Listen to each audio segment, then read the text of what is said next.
You don't know what it's like. Hi guys! Welcome to my channel Malakaw TV, and right now, samahan niyo ako to explore the beauty of Siargao. So, from Trinoma, sumakay ako ng P2P bus to Clark, Pampanga International Airport. Approximately 1 hour and 30 minutes yung biyahe. No hassle kasi sa airport ka mismo nila ibababa. Ito yung mga kasama ko sa biyahe, si EJ, April, and Macas, my baby. So, they're from Santiago, Isabela. So, bali lahat ng flight to Siargao, wala na sa NAIA. Nilipat na dito sa Clark, Pampanga.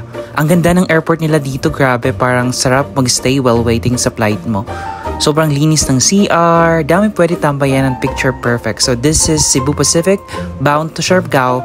So excited to see the beauty of Siargao kasi sobrang trending talaga nila sa social media.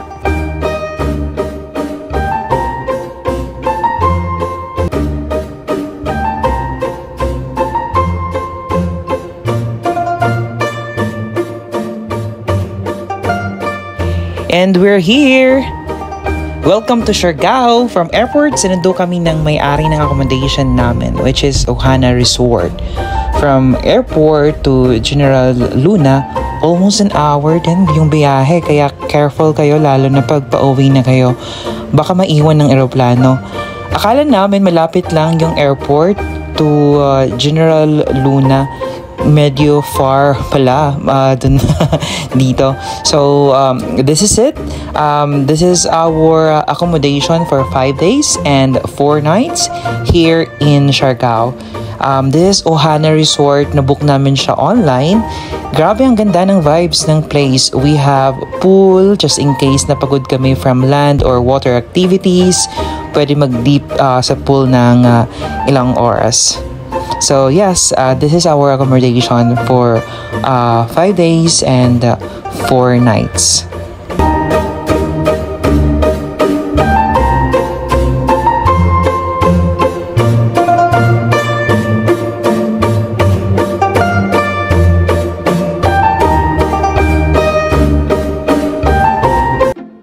From our accommodation, we go directly sa Tropical Temple. We ordered adobo sa gata, pizza, and drinks. Food here is good, 10 over 10. Maganda din yung place. Marami yung spot for you to take photos. And yeah, the place is giving super ganda. After kumain, we visited the Afam Bridge. Ang daming paninda for souvenirs, food, and many more. Madami kayo mabibili sa lugar na to. Perfect place if you want to witness the sunset. And grabe, ang daming nangyayari sa place na to. Pero safe naman siya kasi maraming police na naka-duty here.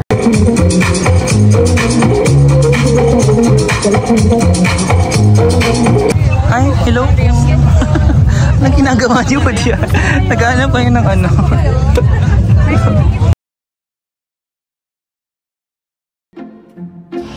The following day, we've tried Lamari. Grabe, dito sa Siargao, nagpapagandahan sila ng mga interior and exterior design.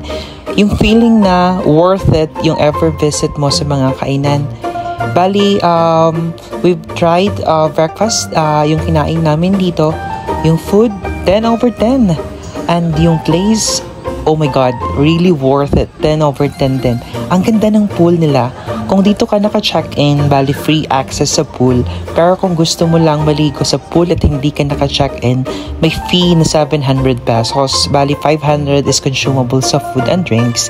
And 200 pesos para sa access sa pool. And nag-rent pala kami ng car. It's a Jimny car para hawak lang namin yung time namin. At hindi kami mape-pressure just in case na sumali kami sa mga land tour or water activities. Since nag-drive naman yung dalawa naming friends, so walang problema sa driver. So yeah, this is our Jimny car. We rented this for 1 day, 24 hours yung gamit namin dito.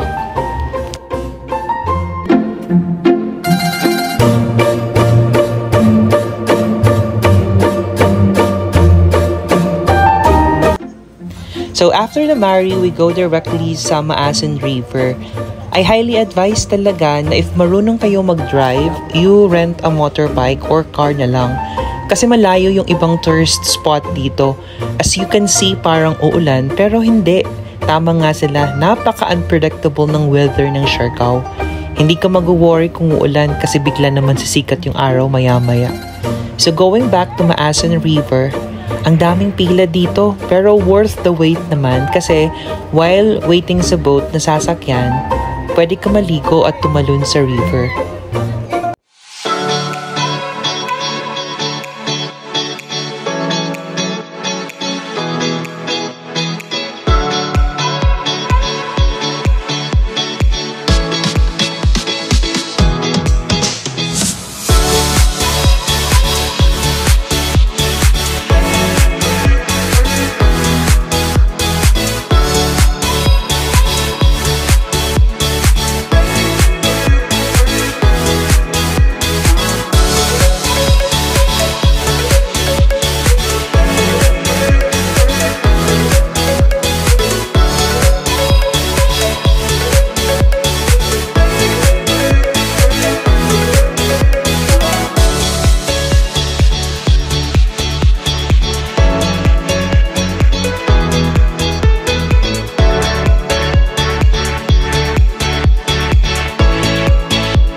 Next stop is the $1 Million View.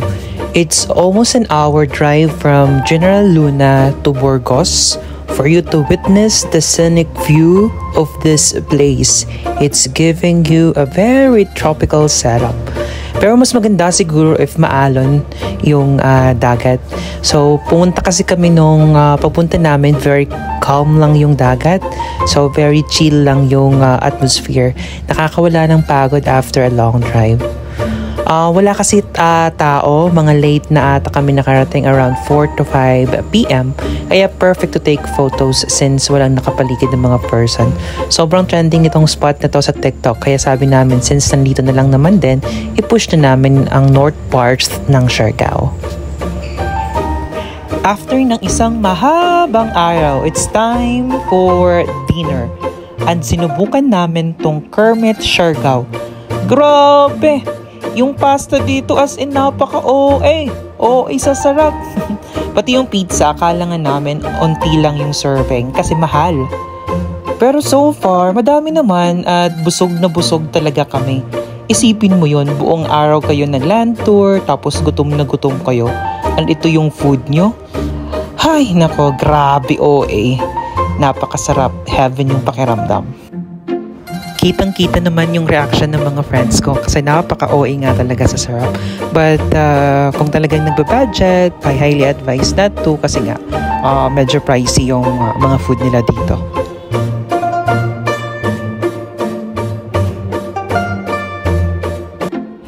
The following day, we woke up early para sa tour namin. Grabe, sabi ko nga sa inyo, napaka-unpredictable ng weather sa Siargao. Tingnan nyo, sobrang init kaya puro kami sunscreen dito.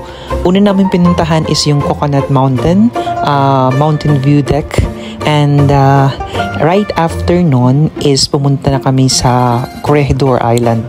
Ito yung tinatawag nila na Little Batanes of Siargao. Maganda yung place, tapos may free drone pa kayo dito. Ang layo din ng nilakad namin dito. Mga 30 minutes din. Sobrang init, grabe. So malapit na kami and magstay muna kami for a while kasi waiting sa pila. Dami kasi nakalinya for taking pictures and also din sa pila para sa mga drone shots.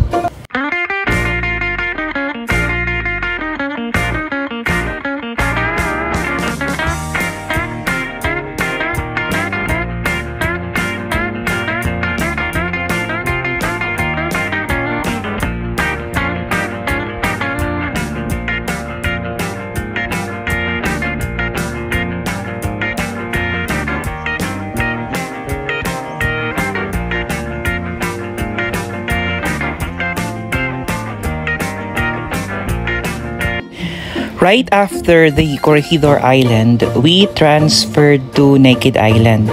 Tinawag siyang Naked Island kasi walang mga trees dito, like it's an islet alone.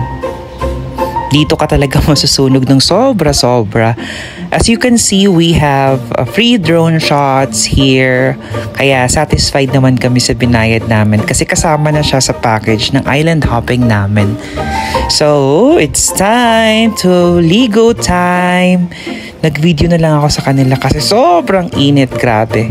Dami din tao dito pero hindi siya totally nagsisiksikan kasi control naman siya ng mga tour guide yung location. 1 hour yung stay namin dito. Habang bata pa. Joke lang mga beshi. Enjoy!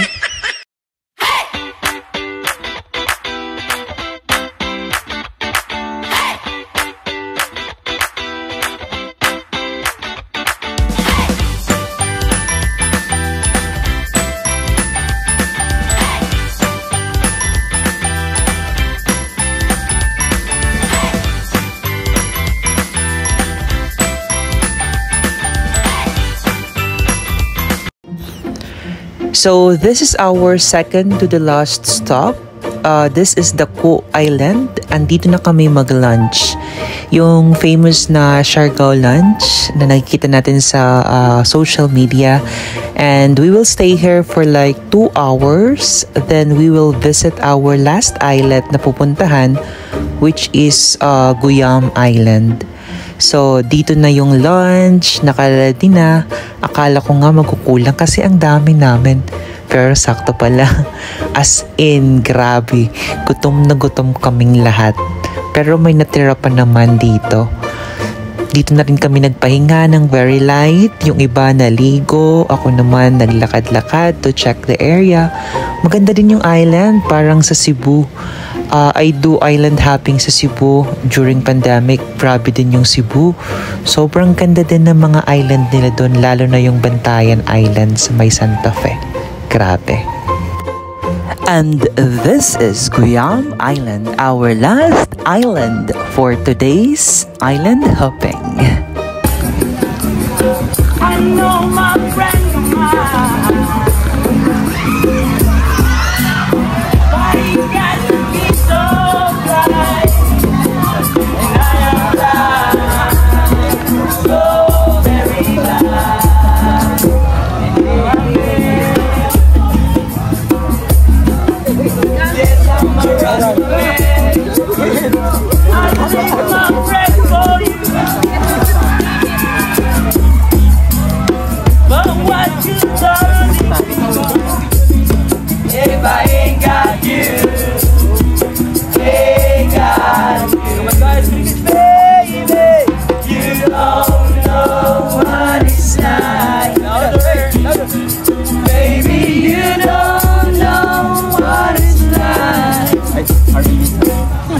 Somebody the way I love you, baby. You don't know what it's like, baby. You don't know, baby. You don't know what it's like to love somebody, to love somebody the way I love you. And sinubukan din namin mag-dinner dito sa Corvata. Daming food choice dito, as in tapos pag order mo, picturean mo lang. After mong kumain, ipakita mo lang sa counter. Doon ka na magbabayad. Ang cool. And next morning, pinuntahan namin yung Cloud9. Grabe, super ganda din dito. Chill lang yung area na to kasi yung mga nagsusurf, nandun sila sa may dagat banda sa malayo. Tapos pwede kayong maligo dito sa part na yan just to chill. Pwede din kumain, relax. May entrance fee lang na 100 pesos. Tapos dito sa part na to, ang daming nangungulit, like they're asking if gusto namin mag-surfing, they're willing to assist, may bayad nga lang. Sabi ko talaga, kuya, ayoko nga.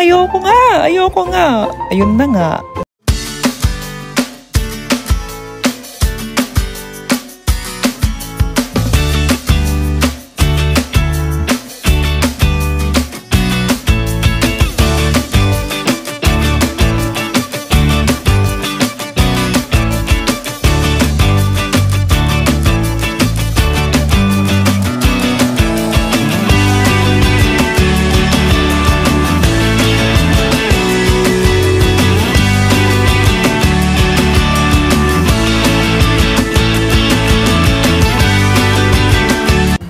So, ayun na nga. Si kuya kasi sabi ko, ayoko.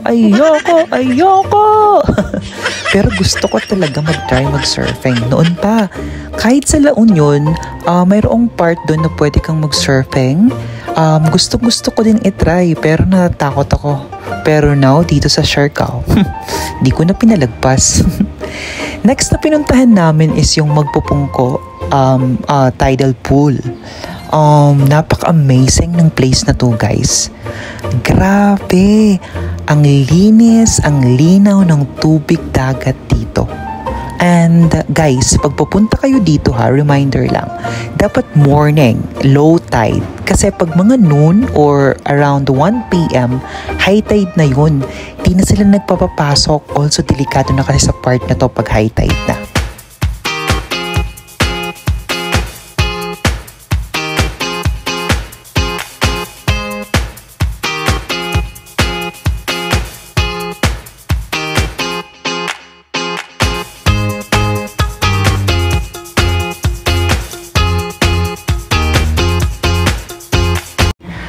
At abay, syempre kami gutom na gutom.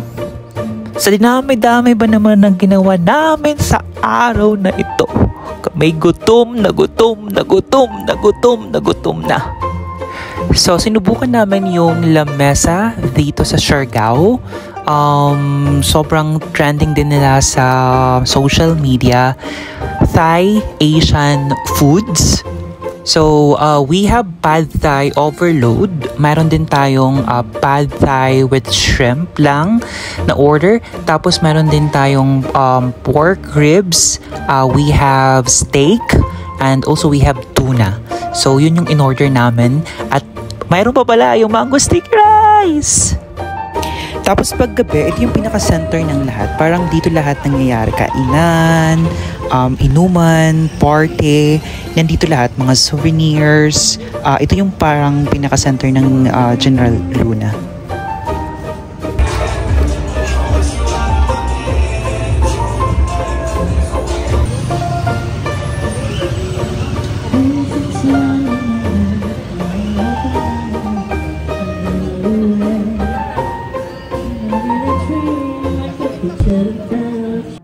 And the next morning, sinubukan din namin tong Whitebird Coffee Shop. Later namin nalaman na yung mga coffee na iniinom pala namin is galing dito. So parang nagulat kami. Ito pala yun. Same siya ng Halika Ice Cream. Kumbaga yung mga ice cream na kinakain namin sa mga shop is galing din pala or galing din sa Halika.